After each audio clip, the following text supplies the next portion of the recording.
அண்ணன் உள்ளிட்ட அனைவருக்கும் அன்பு வணக்கம். அண்ணன் இசக்கி கார்வன் அவருடைய தயாரிப்பில் என்னுடைய சகோதரன் கிட் அவருடைய இயக்கத்தில் வெளிவருகிற ஆட்டி திரைப்படம் வெல்ல என்னுடைய வாழ்த்துக்கள். கிட்டவர்கள் சொன்னது போல தமிழ் வரலாறு, தமிழ் இனத்தினுடைய வரலாறு சரியாக பதிவு செய்யப்படலை. ஆனால் தமிழ் இனத்திற்கு எதிரான வரலாறு திட்டமிட்டு பதிவு செய்யப்படுகிறது. தொடர்ச்சியாக கடந்த ஓராண்டில் மட்டும் ஒரு 3 படங்கள். முதலில் ஃபேமிலி மேன் என்ற ஒரு வெப் சீரிஸ் வந்தது. எவனோ ஒருத்தன் இந்த இனத்துக்கும் மொழிக்கும் பண்பாட்டுக்கும் கலாச்சாரத்துக்கும் சம்பந்தமே இல்லாத ஒருத்தன் நம்மளை பற்றி படம் எடுக்கிறான். இந்தியா முழுக்க அதை விநியோகம் பண்ணுறான், பெரிய வசூல் நடத்துகிறான். திருப்பி ஜாட் அப்படின்னு ஒரு திரைப்படம், இந்த இனத்திற்கும் மொழிக்கும் பண்பாட்டுக்கும் கலாச்சாரத்துக்கும் சம்பந்தமே இல்லாத ஒருத்தன் நம்மளை பற்றி படம் எடுக்கிறான், பெரிய வணிகம் பண்ணுறான். இப்போ சமீபத்தில் கிங்டம் அப்படின்னு ஒரு படம், இந்த இனத்துக்கும் மொழிக்கும் சம்பந்தம் இல்லாத ஒருத்தன் அதை படமாக எடுத்து தமிழர்கள் என்றால் ரவுடிகள் பொறுக்கிகள் என்று காட்டி, அதுவும் குறிப்பாக ஈழத்தமிழர்களை, ஒரு அழிவின் விளிம்பில் இருக்கக்கூடிய தமிழர்களை பயங்கரவாதிகளாக சித்தரித்து, ரவுடிகளாக சித்தரித்து ஒரு படத்தை எடுக்கிறான். ஆனால் அந்த படத்தை எங்கே வேணாலும் நீ ஓட விடலாம், எங்கள் கோட்டைக்குள்ள உன் படம் ஓடாது என்று சொல்லி அந்த படத்தை ஓட ஓட விடறிய தலைவன் தான் எங்களுடைய அண்ணன் செந்தமனன் சீமான். அப்போ எந்த படம் ஓடணும், எந்த படம் ஓடக்கூடாதுன்னு தீர்மானிக்கிற இடத்துல இன்றைக்கு தமிழ் தேசிய அரசியல் வந்திருக்கிறது. நான் ஏற்கனவே இதே அரங்கில் சொன்னேன். ஒரு காலத்தில் 1950 70 காலகட்டம் வரைக்கும் அண்ணாவின் தம்பிகள் திரையை ஆண்டார்கள். இன்றைக்கு அண்ணனின் தம்பிகள் திரையுலகத்தை ஆளுகிறார்கள். அப்படி ஒரு அண்ணனின் தம்பியாகத்தான் சகோதரர் கிட்டு ஆகச்சிறந்த ஒரு படைப்பாளி. சின்ன சின்ன உணர்வுகளை சின்ன சின்ன தொகைகளில் எடுக்கக்கூடியவர். 150 கோடியில படம் எடுக்கிறாங்க, கதை இல்லை. பெரிய பெரிய நடிகர்கள் இயக்கக்கூடிய இயக்குநர்கள்ட்ட கதை இல்லை. ஆனால் பெரிய நடிகர்கள் கதை இல்லாத இயக்குநர்கள்ட்ட தான் நடிக்கிறாங்க. ஆனால் கதை இருக்க இயக்கூடிய இயக்குனர் பெரிய நடிகர்கள் வர்றதில்லை. அதான் இங்கே பிரச்சனையே. ஆகச்சிறந்த கதைகளை கிட்டு வச்சுக்கிட்டது. 2018 காலகட்டத்தில் சாட்டை என்கிற வலையொலி தொடங்குவதற்கு ஒரு அடித்தளத்தை போட்டு கொடுத்தவர் கிட்டு தான். நான் நக்கல் நையாண்டியா பேசுவேன் மேடைகளில். ஐயா வைகோ போல பேசுவேன், கலைஞர் ஐயா போல பேசுவேன், கமலஹாசன் போல பேசுவேன், மிமிக்ரி பண்ணுவேன். அது இயல்புடைய சின்ன வயசுலேருந்து பண்ணுறது. இப்போ மேடைகளில் நான் ஐயா வைகோ போல பேசுறதா அண்ணன் கூட கண்டிப்பாங்க, டேய் யாரை வேணாலும் பேசு, அண்ணன் வைகோ, திருமாவளவன், வேல்முருகனை பேசாத அன்னைக்கு சொன்னார். இன்னைக்கு வரைக்கும் அதை அவர் தான் சொல்லிட்டு தான் இருக்காரு. அவர் ஒரு தாய் அன்போடு எல்லோரையும் நேசிப்பார் இல்லையா, அதனால பேசக்கூடாதுன்றாங்க. நாங்கள் என்ன பண்ணோம், களவாணித்தனமா எங்கள் அண்ணனுக்கு தெரியாம அண்ணன் எங்க யூடியூப்பியா பார்க்க போறாரு அப்படின்னு கிட்டு ஒரு நைய புடின்னு ஒரு சேனல் ஆரம்பிக்கிறாப்புல. அப்போ அவர் கூட்ட அண்ணன் சேனல் சரியா போக மாட்டேங்குது, நம்ம 2 பேரும் சேர்த்து ஏதாவது பண்ணுவோம் அப்படின்னாப்புல. என்ன பண்ணுவோம், நான் இப்போ மெடிக்கல் நிறுவனம் ஆரம்பிச்சிருக்கிறேன், நடத்திக்கிட்டு இருக்கிறேன். இரவு 6 மணிக்கு மேலே பெரிய வேலை கிடையாது, நீங்கள் வாங்க அப்படின்னா. இப்போ வீட்டு பக்கத்தில் உறையூரில் அவருடைய சின்ன அறை, ஒரு 10க்கு 10 அறை தான். அதில் போயிட்டு 2 பேரும் டிஸ்கஸ் பண்ணி, நீங்கள் வைகோ மாதிரி நல்லா பேசுறீங்க, நம்ம ஸ்கிரிப்ட் எழுதி பண்ணுவோம்னு சொல்லி வைகோ மாதிரி ஒரு காமெடியாக ஒரு சட்டையர் பண்ணிடுவோம். கிரேக்க புயல் அப்படின்னு ஒரு தலைப்பு வச்சு முதல் காணொலி பார்த்துக்கோங்க. ஒரு சேனல்ல ஒரு 2-3 காணொலி தான் வெளியிட்டிருக்காப்புல. முதல் காணொலி 2 பேரும் எடுத்து 2-3 நாள் தூங்காம கிடந்து வீட்டுக்கே போகாம இரவு முழுக்க ஒரு ஷூட் எடுத்து பெரிய திரைப்படம் இது போல இருக்கு, டீசர், அதுக்கு ப்ரோமோ அப்படிலாம் வெளியிட்டு எல்லாம் பண்ணி இன்று மாலை கிரேக்க புயல் வெளிவரும்னு போட்டோம். அது சமூக வலைதளங்களை பத்தி எரிஞ்சுக்கிட்டு இருக்கு. அந்த நேரம் பார்த்து வைகோ எங்களை பேச, வைகோக்கு எதிராக எங்க ஆளுக்கு அப்புறம் நிக்க அப்படிங்கும்போது ஒரு பெரிய எதிர்க்கும் போது நாங்கள் இந்த விட மொத்த தமிழ் தேசிய மக்களும் கொண்டாடிட்டு இருக்கான். போனை போட்டு உனக்கு என்ன வேலை பார்க்க சொன்னா நீ என்ன வேலை பார்த்துட்டு இருக்கீங்க, டேய் கொன்னே போடுவேன், அவன் எங்கடா இருக்கான் வர சொல்றான். மதுரைக்கு போனா செந்தமிழ், பைந்தமிழ், அகநானூறு, புறநானூறு, 18 பரிபாடல் எல்லாம் வருது எங்க அண்ணன் இருந்து. ஐயோ பம்படியா சிக்கிருக்கமே, ஜூல மாட்டு மாதிரி ஆகி போச்சு அப்படின்னு ஒழுங்கு மரியாதையா அதை எடுத்துட்டு நான் செய்ய வேண்டிய சேலையை செய்யடா அப்படின்னாரு. முதல் காணொலி நீக்கி வச்சிட்டாரு. முடிஞ்சா சோழி அப்படிதான் ஆரம்பிச்சோம். அப்போ அவர் அதுக்கப்புறம் அப்புறம் வேற காணொலியில அண்ணனுக்கு இடைஞ்சல் வராத, அண்ணன் திட்டாத காணொலியெல்லாம் போட ஆரம்பிச்சோம். அப்புறம் பாராட்டினாங்க, வாழ்த்துனாங்க, தட்டி கொடுத்து கொண்டு போகடான்னாங்க. அப்போ அவர் கலைத்துறைக்குள்ள அவர் பயணப்பட்டாரு. அப்புறம் நான் அதை யூடியூப்பா மாத்தலாம்னு சொல்லி சாட்டைங்கிற வலையொலி ஆரம்பிச்சேன். சாட்டைங்கிற வலையொலி இன்னைக்கு வளர்ந்துருக்கு.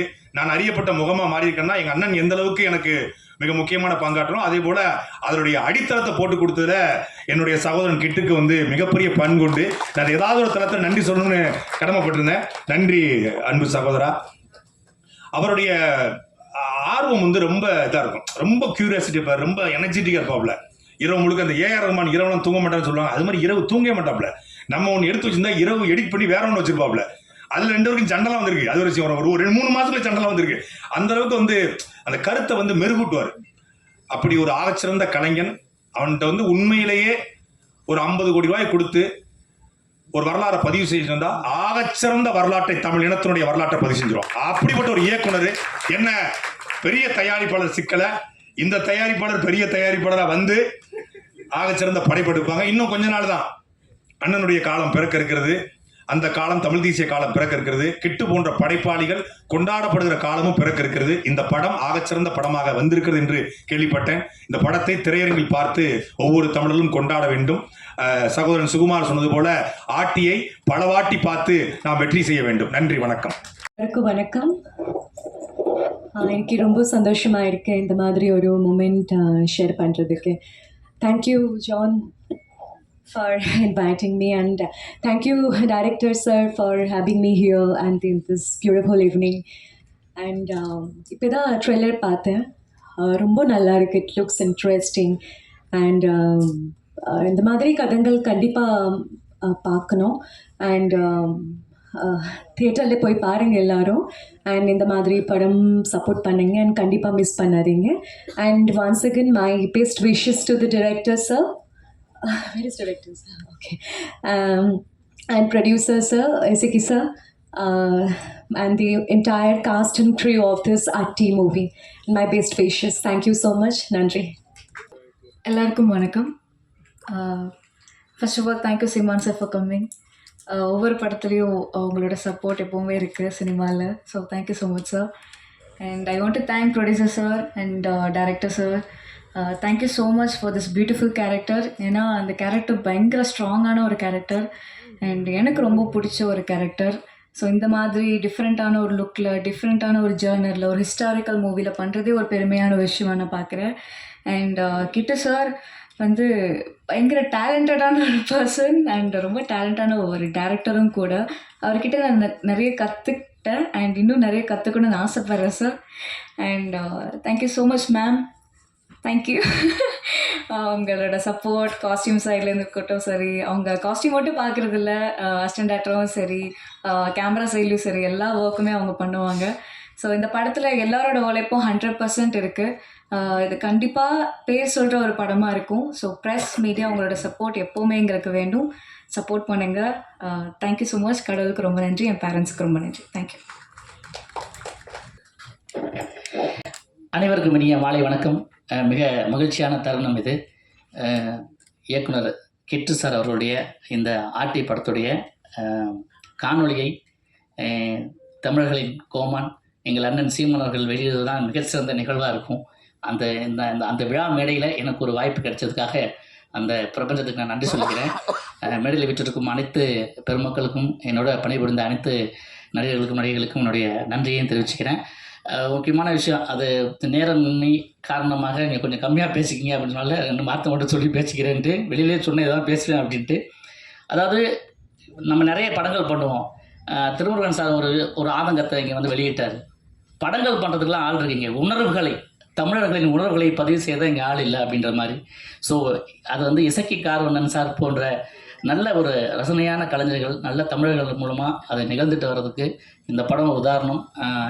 இந்த படத்துக்கு பிறகு தான் நான் இது பரமேஸ்வரன் பாத்தியமாக நடித்தேன். அந்த வாய்ப்பு கொடுத்தாரு. அதே மாதிரி தான் ஒரு போலீஸு. அதில் 1980s நான் இதில் போலீஸாக வருவேன். அப்புறமும் 2024 அண்ணன் போலீஸாக தான் அது ஒரு கேரக்டர் கொடுத்தாரு. ரொம்ப மகிழ்ச்சியாக இருந்தது.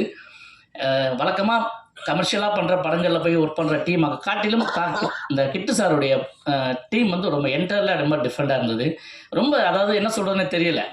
தமிழ் கலந்து, அதாவது ஆங்கிலம் கலந்து பேசக்கூடாதுன்னு முயற்சி பண்ணுறேன். அதை தாண்டி நமக்கு வரல. ஏன்னா அது நிறைய கற்றுக்க வேண்டிய விஷயம். நம்ம சீமான் சார்ட்டு வந்து அண்ணன்றது நிறைய கற்றுக்கணும் நம்ம.